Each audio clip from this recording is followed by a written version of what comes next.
अस्सलाम वालेकुम जी।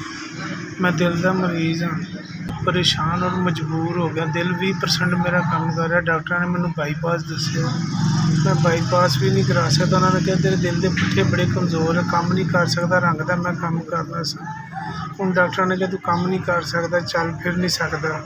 20% मेरा दिल काम कर। खुदा की ज़ात तो बाद मेरा कोई आसरा नहीं जे, किराए का मेरा घर जे, मेरा कोई कमाने वाला नहीं जे। पता नहीं किस तरह मेरी जिंदगी लंघती जे, मैनू कोई नहीं जे पता लगता नहीं रोटी किस तरह पकनी। मैं ही कमाने वाला, मैं ही मंजी ते पै गया जे। ना मेरा बच्चा है, एक छोटा जिहा मेरा पुत्तर है, धियां मेरियां 2 ने।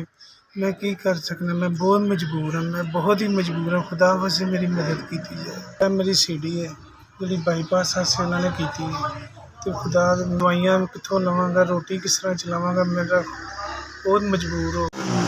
अस्सलाम वालेकुम SPS, तुसीं साडी 10,000 की मदद की मजबूर बंदियां दी। अल्लाह पाक तुहानूं तरक्कियां देवे, इदारे नूं इस इदारे नूं बहुत तरक्कियां देवे, जिंदगियां तंदरुस्तियां देवे। मालक दी ज़ात पाक इस तरह होर गरीबां दी मदद करन दी तौफीक अता फरमाए।